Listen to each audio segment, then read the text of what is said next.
হুসাইন রাদিয়াল্লাহু তাআলা আনহু একদিন রাসূলের সাথে সাক্ষাতের জন্য যাচ্ছে।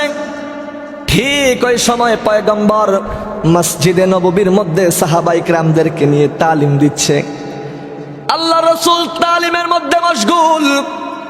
এমন সময় হুসাইন কোথা থেকে দৌড়ে আল্লাহর পয়গম্বরের কাছে যাচ্ছে। প্রতিমধ্যে উমর, প্রতিমধ্যে আবু বকর হুসাইনকে ডাক দিয়ে বলল, হুসাইন, এ সময় রাসূলের কাছে যাওয়া যাবে না, যে সময় আমরা রাসূলের কাছ থেকে অতি মূল্যবান বয়ান, আলোচনা, তালিম নিচ্ছি, যে সময় তুমি রাসূলের কাছে গেলে আমাদের এই সমস্ত তালিম থেকে আমরা বঞ্চিত হয়ে যাব।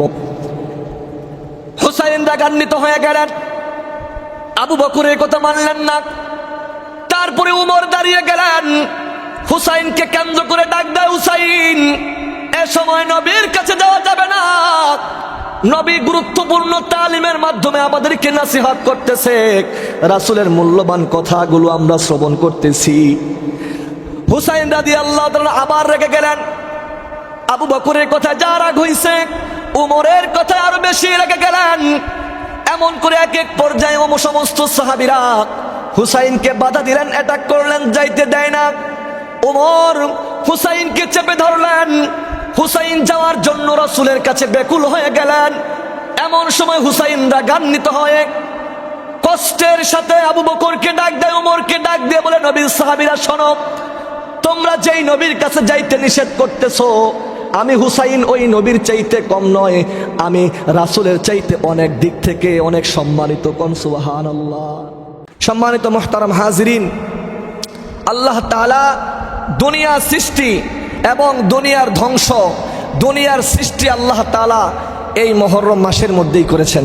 মুহররমের 10 তারিখে আল্লাহ তাআলা সৃষ্টি করেছেন।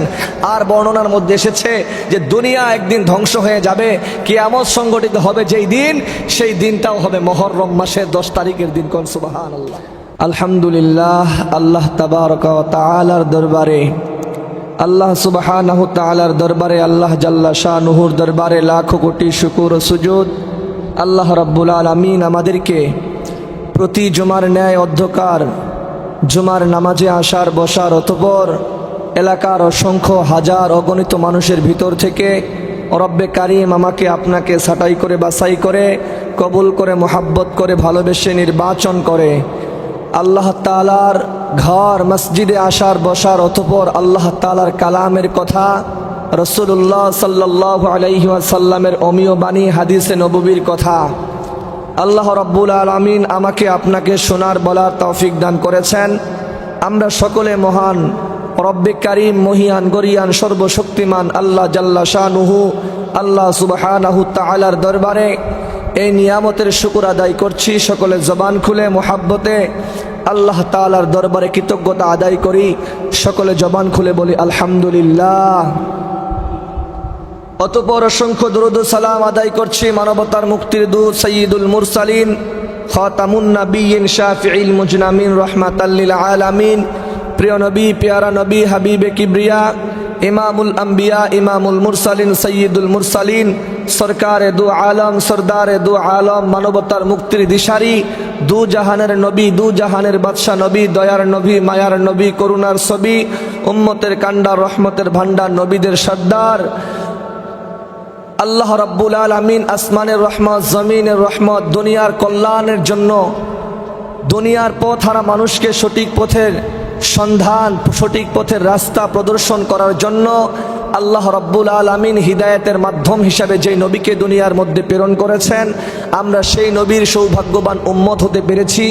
সকলে অন্তরে অন্তরস্থল থেকে নবীর শানে দরুদ ও সালাম আদায় করছি। সকলে জবান খুলে বলি সাল্লাল্লাহু আলাইহি ওয়াসাল্লাম।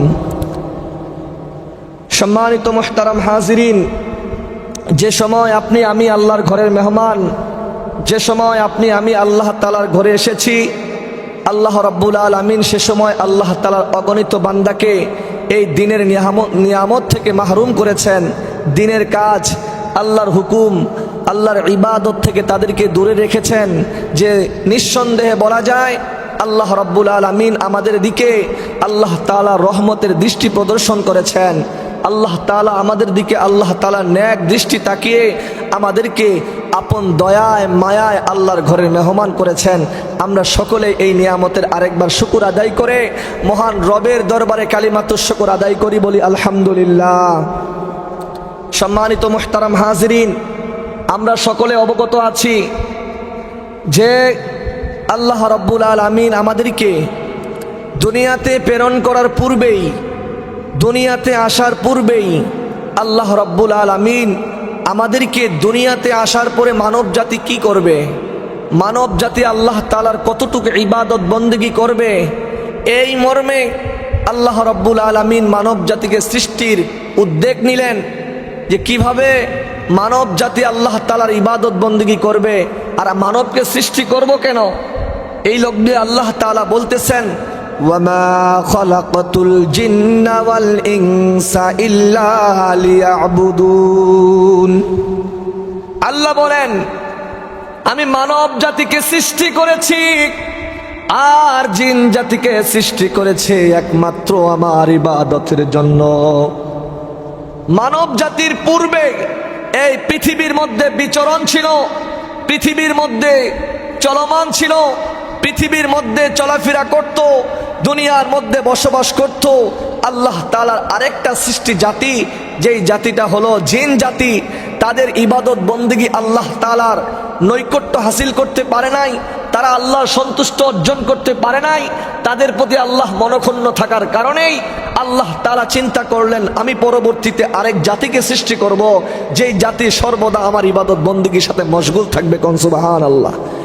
আর সেই জাতি হলো মানব জাতি। আল্লাহ তাআলা যত সৃষ্টি জাতিকে সৃষ্টি করেছেন, সৃষ্টি রাজিকে সৃষ্টি করেছেন, অগণিত মাখলুককে সৃষ্টি করেছেন, এই অগণিত মাখলুকের ভিতরে আল্লাহ তাআলা সর্বশ্রেষ্ঠত্ব দিয়েছেন মানব জাতিকে, ইনসান জাতিকে। কন্যা সুবহানাল্লাহ।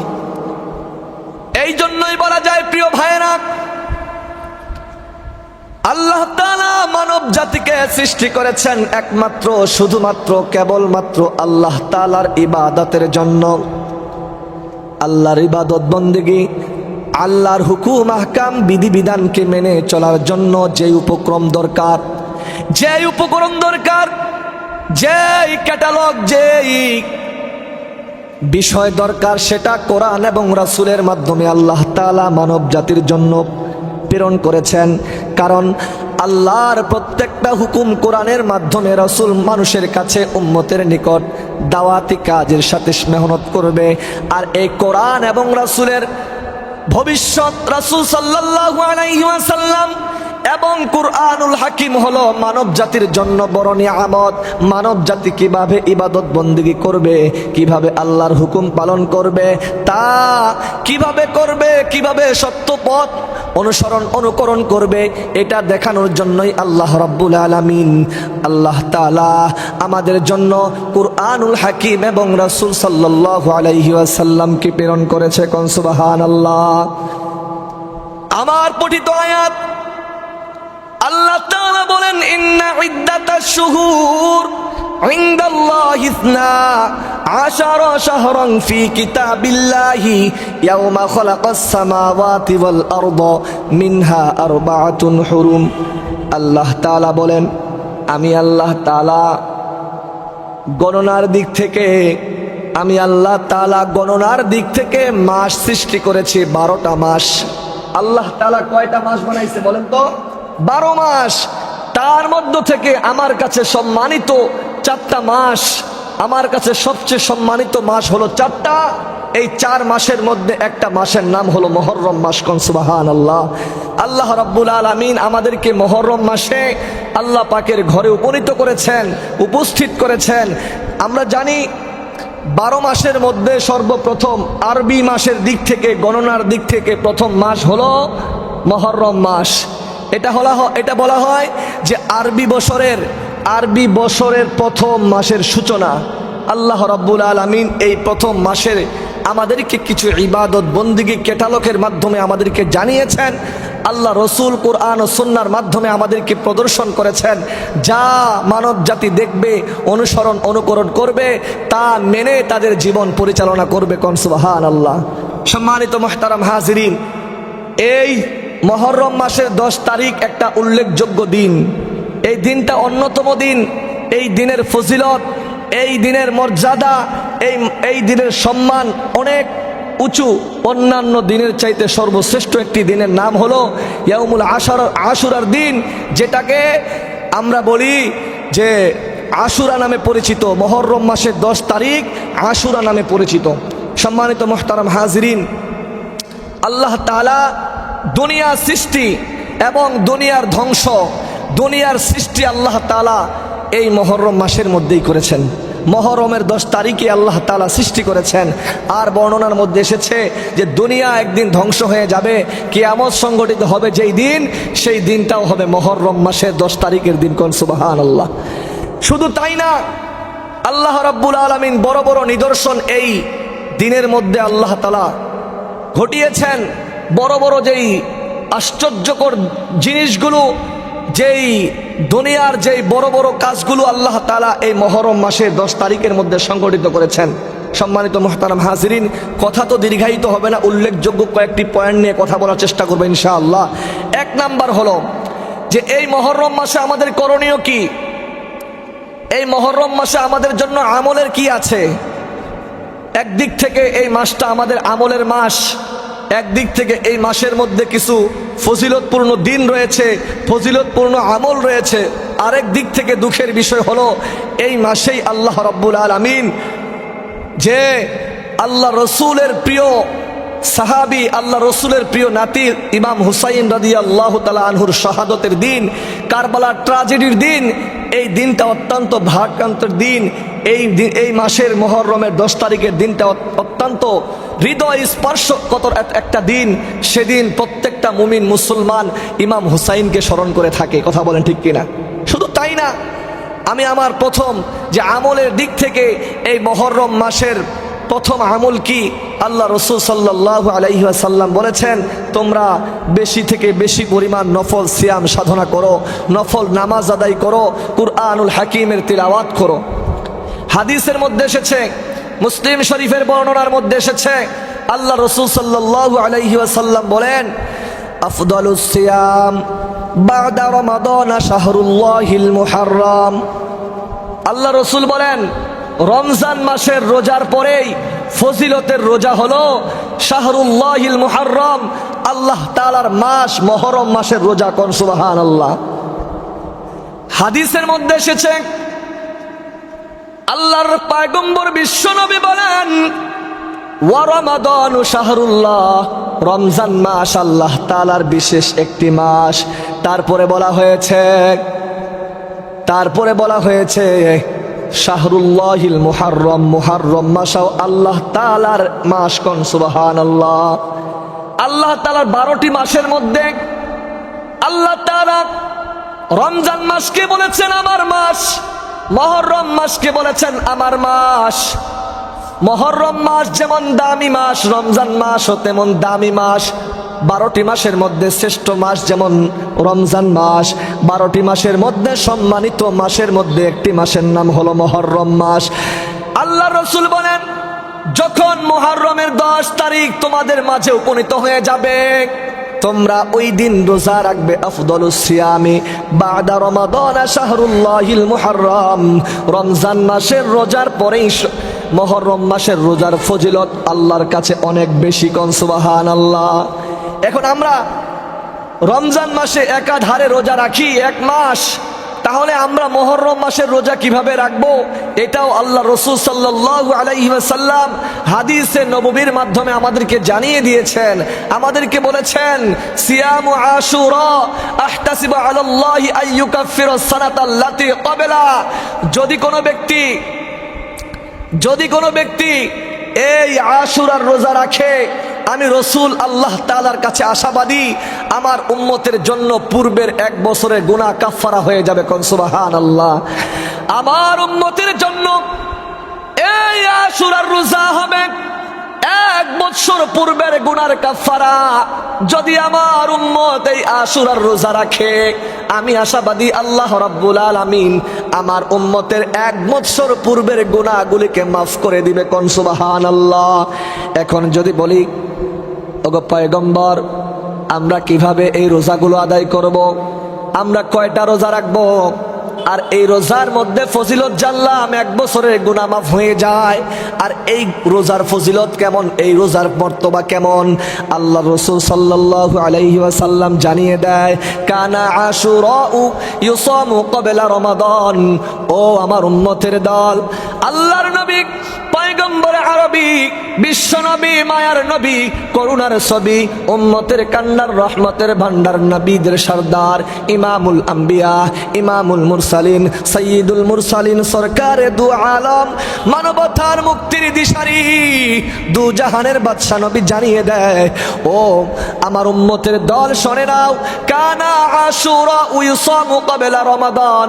এই আশুরার রোজাটা রমজান মাসের পূর্বে, রমজান মাসের রোজা ফরজ হওয়ার পূর্বে আল্লাহ তাআলা গোটা মুসলিম জাতির উপরে এই রোজাটা ফরজের বিধান ছিল। কোন সুবহানাল্লাহ। রমজান মাসের রোজা ফরজ হওয়ার পূর্বে এই মুহররম মাসের 10 তারিখের রোজাটা উম্মতে সমস্ত মুসলিম উম্মার জন্য কি ছিল বলেন? ফরজ ছিল। কি ছিল? ফরজ ছিল। আল্লাহ তাআলা এই রোজাটাকে ফরজ করেছিলেন। কখন থেকে এই রোজার বিধান রহিত হয়েছে, কখন থেকে এই রোজার ফরজিয়াতটা আল্লাহ তাআলা রহিত করেছেন, কখন থেকে এটা সুন্নাহ এবং নফলের অন্তর্ভুক্ত হয়েছে। আল্লাহ রাসূল সাল্লাল্লাহু আলাইহি ওয়াসাল্লাম বলেন, কা নাযালা রমাদান, যখন রমজানের রোজা দুনিয়ার মধ্যে আল্লাহ তাআলা উম্মতে মুহাম্মদীর উপরে ফরজ করে দেয়, তখন থেকে এই আশুরার রোজাটা উম্মতে মুহাম্মদীর উপরে এটা নফল সাব্যস্ত হয়ে যায়, এটা মুস্তাহাব সুন্নাহ সাব্যস্ত হয়ে যায়।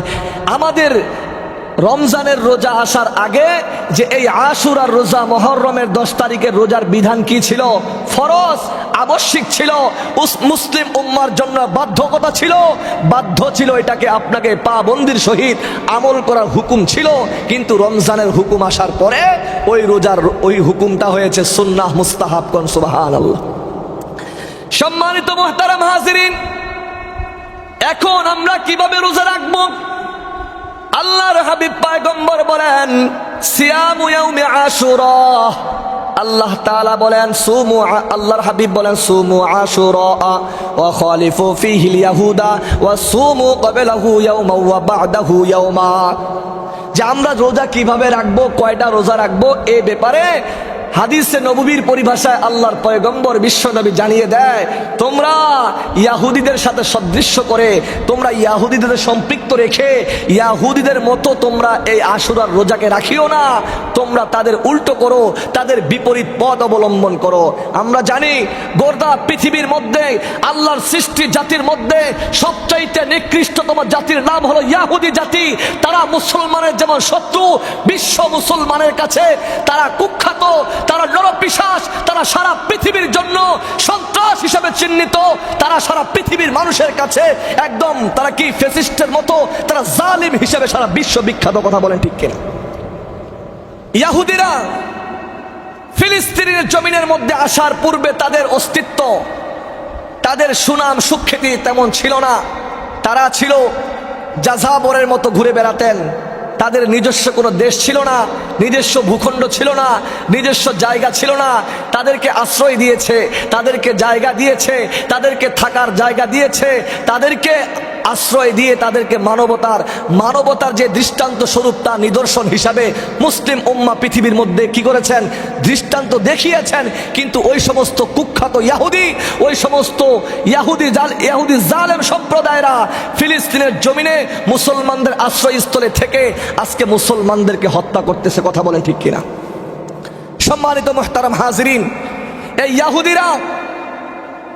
ইহুদিরা পৃথিবীর ইতিহাসে আল্লাহ রসুলের যুগে যেভাবে রসুলকে কষ্ট দিয়েছেন, রসুলকে নির্হায় প্রতিপন্ন করেছেন, রসুলকে আঘাত করেছেন, কিয়ামত পর্যন্ত তারা মানব জাতির জন্য এক মজলুম হিসেবে পরিচিতি লাভ করেছেন।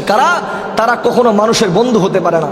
সম্মানিত মুহতারাম হাজিরিন, আর আল্লাহ রসুল সাল্লাল্লাহু আলাইহি ওয়াসাল্লাম তদানীন্তন সময় রাসূলের যুগেই আমাদেরকে জানিয়ে দিয়েছে, তোমরা ইহুদিদের মতো সাদৃশ্যপূর্ণ রেখে তোমরা আশুরা রোজা রাখিও না, তোমরা তার বিপরীত করো। তারা শুধু 10 তারিখে রোজা রাখে। কয় তারিখে বলেন? তারা কয় তারিখে রোজা রাখে? 10 তারিখে রোজা রাখে, আশুরার 10 তারিখে রোজা রাখে। তোমরা তার বিপরীত করো। কবেলাউ ক্বাবলাহু ওয়া বা'দা ক্বাবলাহু ইয়াউমাউ। আল্লাহ রাসূল বলেন যে সুমু আশুরা ওয়া খালিফু ফীহিল ইয়াহুদা ওয়া সুমু ক্বাবলাহু ইয়াউমা ওয়া বা'দা, তোমরা আশুরার দিনের আগের দিন অথবা আশুরার দিনের পরের দিন, যেমন 9 মুহররম 10 মুহররম রোজা রাখো, 10 মুহররম অথবা 9 মুহররম রোজা রাখো, না হয় 10 মুহররম না হয় 11 মুহররম রোজা রাখো। আজকে 9 তারিখ, আজকে মাগরিবের সময় হবে 9 তারিখ। কয় তারিখ বলেন? আজকে হয়তোবা আমরা চাইলে আজকে আশুরার রোজা রাখতে পারি। এই আশুরার রোজার ফজিলত কি? আল্লাহ রসুল বলেছেন, আমি এতটুকু আশাবাদী, আল্লাহ রসুল সাল্লাল্লাহু আলাইহি ওয়াসাল্লাম আমার উম্মতের জন্য 1 বছরের পূর্বের গুনাহগুলিকে মাফ করে দিবে। কোন সুবহানাল্লাহ। সিয়ামু আশুরা আহতাসিবু আলাল্লাহি আইয়ুকাফিরাস সানাতাল্লাতী ক্বাবলা, তাদের 1 বছরের পূর্বের গুনাহগুলি আল্লাহ তাআলা মাফ করে দিবেন এই আশুরার দিনের রোজার বিনিময়ে। কোন সুবহানাল্লাহ। আজকে রোজা রাখতে পারি, আগামীকালকে রাখতে পারি, হয়তোবা আগামীকালকে রাখবো, তারপরের দিন রাখবো। দুইটা অপশন, 10 তারিখের আগের দিন না হয় 10 তারিখের পরের দিন। আজকে 9 তারিখ মাগরিব থেকে সূচনা হবে। 9 তারিখ হওয়া মানে 9 তারিখে রোজা রাখতে পারি, 10 তারিখও রাখতে পারি, না হয় 10 তারিখে রাখবো, না হলে 11 তারিখে রাখবো। কথা বলেন ঠিক কিনা? এখন আসেন 1 নম্বর রোজার বিধান। সময় যেহেতু নাই, তারপরে আসেন হুসাইন রাদিয়াল্লাহু তাআলা আনহুর শহীদের ঘটনা। আল্লাহ রাসূল সাল্লাল্লাহু আলাইহি ওয়াসাল্লাম বলেছেন, আমার প্রিয় সাহাবীদের মধ্যে সবচেয়ে প্রিয় সাহাবী হলো আমার নাতি হুসাইন রাদিয়াল্লাহু তাআলা আনহু। আবু বকরের কথা আসছে, উসমানের কথা আসছে, কিন্তু আল্লাহ রাসূল সাল্লাল্লাহু আলাইহি ওয়াসাল্লাম হাসান এবং হুসাইনকে এত পরিমাণ মহব্বত করতেন, ভালোবাসতেন। হাসান এবং হুসাইনের মহব্বতের দৃষ্টান্ত পৃথিবী জুড়ে ইতিহাসের পাতায়, কোরআন ও হাদিসের পাতায় আল্লাহ তাআলা খুব সুন্দর করে নিদর্শন মুসলিম উম্মার জন্য দিয়েছে। কথা বলেন ঠিক কিনা? রাদিয়াল্লাহু তাআলা আনহু সম্পর্কে হাদিসের মধ্যে আসছে, আল্লাহ রাসূল সাল্লাল্লাহু আলাইহি ওয়াসাল্লাম বলেন, আল হাসান ওয়াল হুসাইন সাইয়্যিদা শাবাবি আহলিল জান্নাহ, হাসান এবং হুসাইন হবে জান্নাতের যুবকদের সর্দার। কোন সুবহানাল্লাহ। সেই হুসাইনের শহীদের ঘটনা হলো আশুরার দিনের ঘটনা, আশুরার দিনের মর্মান্তিক ঘটনা। হুসাইন কত বড় মাপের সাহাবী, আপনাদের সামনে একটা দৃষ্টান্ত না দিলে আপনারা বুঝে আসবে না। একদিন আল্লাহ রাসূল সাল্লাল্লাহু আলাইহি ওয়াসাল্লাম মসজিদে নববীর মধ্যে সাহাবায়ে কেরামদেরকে নিয়ে তালিম দিচ্ছেন। একটু সুবহানাল্লাহ বলেন, একটু কথা বলেন আমার সাথে। বয়ানটা রেকর্ড হচ্ছে ইনশাআল্লাহ, আপনারা পরে শুনতে পারবেন যে হুসাইন রাদিয়াল্লাহু তাআলা আনহু কত বড় মাপের সাহাবী, আর হুসাইনের মাথায় আল্লাহ কত তীক্ষ্ণ মেধা দিয়েছিলেন। হুসাইন আল্লাহ রসুলকে কত বেশি মহব্বত করতেন, এর দৃষ্টান্ত এই ঘটনার মধ্যে ফুটে উঠে যে কত বড় মাপের একজন সাহাবী ছিলেন হুসাইন রাদিয়াল্লাহু তাআলা আনহু। একদিন রাসূলের সাথে সাক্ষাতের জন্য যাচ্ছে, ঠিক ওই সময় পয়গম্বর মসজিদে নববীর মধ্যে সাহাবায়ে কেরামদেরকে নিয়ে তালিম দিচ্ছে। আল্লাহ রাসূল তালিমের মধ্যে মশগুল। এমন সময় হুসাইন কোথা থেকে দৌড়ে আল্লাহর পয়গম্বরের কাছে যাচ্ছে। প্রতিমধ্যে উমর, প্রতিমধ্যে আবু বকর হুসাইনকে ডাক দিয়ে বলল, হুসাইন, এ সময় রাসূলের কাছে যাওয়া যাবে না, যে সময় আমরা রাসূলের কাছ থেকে অতি মূল্যবান বয়ান, আলোচনা, তালিম নিচ্ছি, যে সময় তুমি রাসূলের কাছে গেলে আমাদের এই সমস্ত তালিম থেকে আমরা বঞ্চিত হয়ে যাব। হুসাইন রাগান্বিত হয়ে গেলেন, আবু বকরের কথা মানলেন না। তারপরে উমর দাঁড়িয়ে গেলেন, হুসাইনকে কেন্দ্র করে ডাক দেয়, হুসাইন, এ সময় নবীর কাছে যাওয়া যাবে না। নবী গুরুত্বপূর্ণ তালিমের মাধ্যমে আমাদেরকে নসিহত করতেছে, রাসূলের মূল্যবান কথাগুলো আমরা শ্রবণ করতেছি। হুসাইন রাদিয়াল্লাহু তাআলা আবার রেগে গেলেন। আবু বকরের কথা যা রাগ হইছে, উমরের কথা আরো বেশি রেগে গেলেন। এমন করে এক এক পর্যায়ে সমস্ত সাহাবীরা হুসাইনকে বাধা দিলেন, অ্যাটাক করলেন, যাইতে দেয় না। উমর হুসাইনকে চেপে ধরলেন। হুসাইন যাওয়ার জন্য রাসূলের কাছে ব্যাকুল হয়ে গেলেন। এমন সময় হুসাইন রাগান্বিত হয়ে কষ্টের সাথে আবু বকরকে ডাক দেয়, উমরকে ডাক দিয়ে বলে, নবীর সাহাবীরা শোনো, তোমরা যেই নবীর কাছে যাইতে নিষেধ করতেছো, আমি হুসাইন ওই নবীর চাইতে কম নয়, আমি রাসূলের চাইতে অনেক দিক থেকে অনেক সম্মানিত। কোন সুবহানাল্লাহ। জোরে বলেন না সুবহানাল্লাহ। গতকালকে মাহফিল ছিল, গলার অবস্থা খারাপ হয়ে গেছে। আপনাদের কাছে এটাই বলতে চাচ্ছি, হুসাইন কত বড় মাপের সাহাবী ছিলেন, তার তীক্ষ্ণ মেধা কতটুকু কাজ করেছিল। উমর আবু বকর যখন হুসাইনকে বাধা দিলেন, যাইতে দিচ্ছে না, এমন সময় রাগান্বিত হয়ে হুসাইন ডাক দিয়ে বলতেছেন, উমর আবু বকর শোনো, আমি হুসাইন কিন্তু তোমাদের নবীর চাইতে কম নয়, আমি কয়েক গুণে রসুলের চাইতে অনেক বড় কন্যা। সুবহানাল্লাহ। এই কথা বলার পরে ওমর রাগান্বিত হয়ে গেলেন, আবু বকর রাগান্বিত হয়ে গেলেন, উসমান রাগান্বিত হয়ে গেলেন, আলীও মনে মনে রাগান্বিত হয়ে গেলেন। কত বড় স্পর্ধা আমার হুসাইনের! আমার হুসাইন কিভাবে বলে রাসূলের চাইতে সে কয়েক গুণে বড়, অনেক দিক থেকে রাসূলের চাইতে সম্মানিত। এই কথা বলার পরে ওমর চেপে ধরলেন, কোন ক্রমেই ছাড়তেছে না, ডাক দিয়ে বলতেছে, ওমর রে তুমি আমাকে ছেড়ে দাও, আমাকে রাসূলের কাছে যেতে দাও, আমার নানাজির কাছে যেতে দাও, রাসূলের কাছে যাব, রাসূলের কাছে যাব, আমাকে ছেড়ে দাও।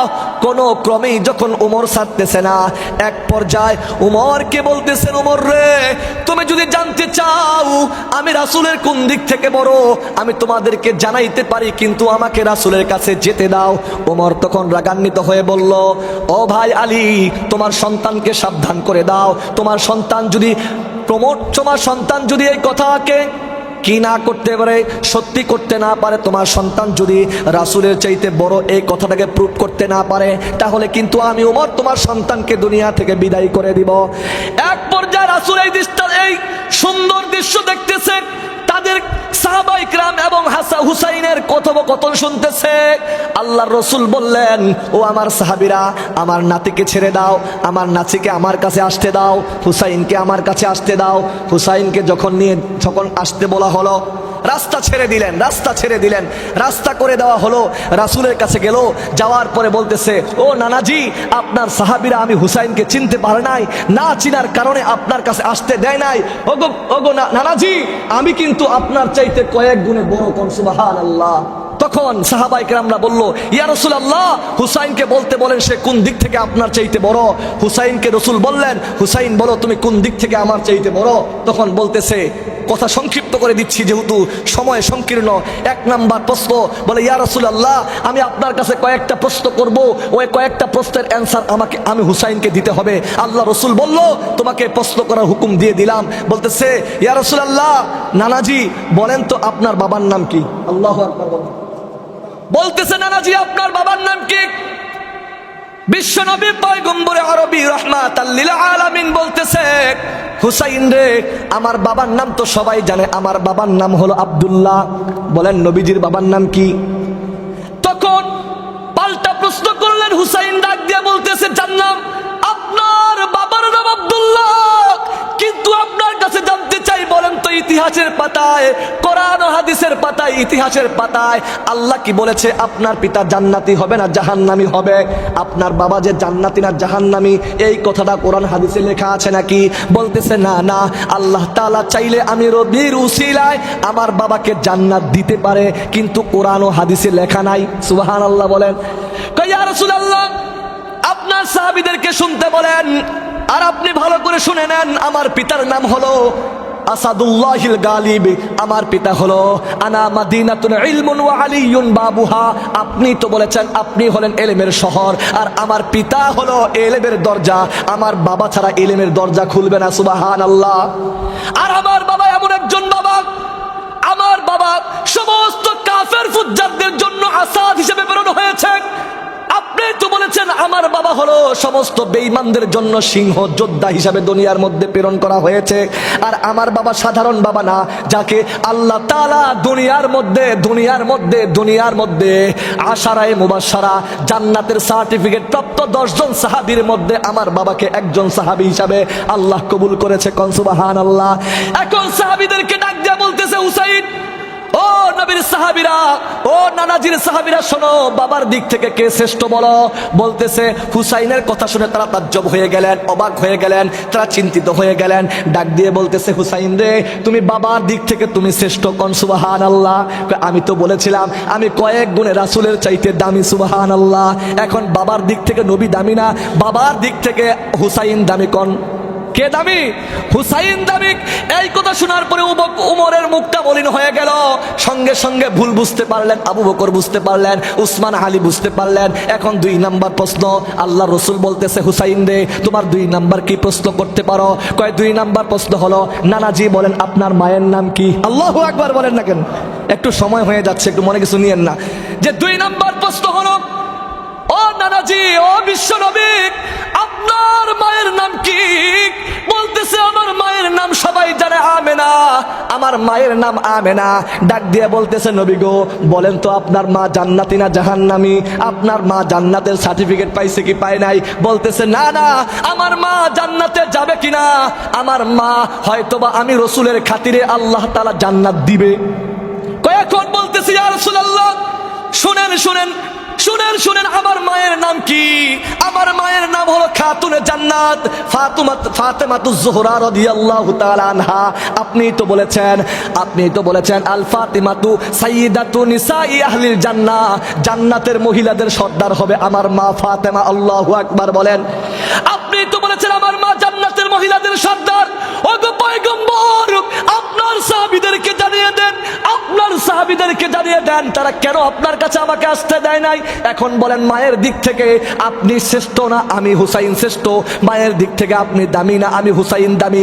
সঙ্গে সঙ্গে রসুল চোখের পানি ছেড়ে বলতেছে হুসাইন রে তোমার তীক্ষ্ণ মেধার কাছে আমি রসুল হেরে গেলাম, তোমার তীক্ষ্ণ মেধার কাছে আমি রসুল দুর্বল হয়ে গেলাম। সঙ্গে সঙ্গে বলতেছে বাবার দিক থেকে হুসাইন তুমি শ্রেষ্ঠ, মায়ের দিক থেকে তুমি হুসাইন শ্রেষ্ঠ। কোন সুবহানাল্লাহ।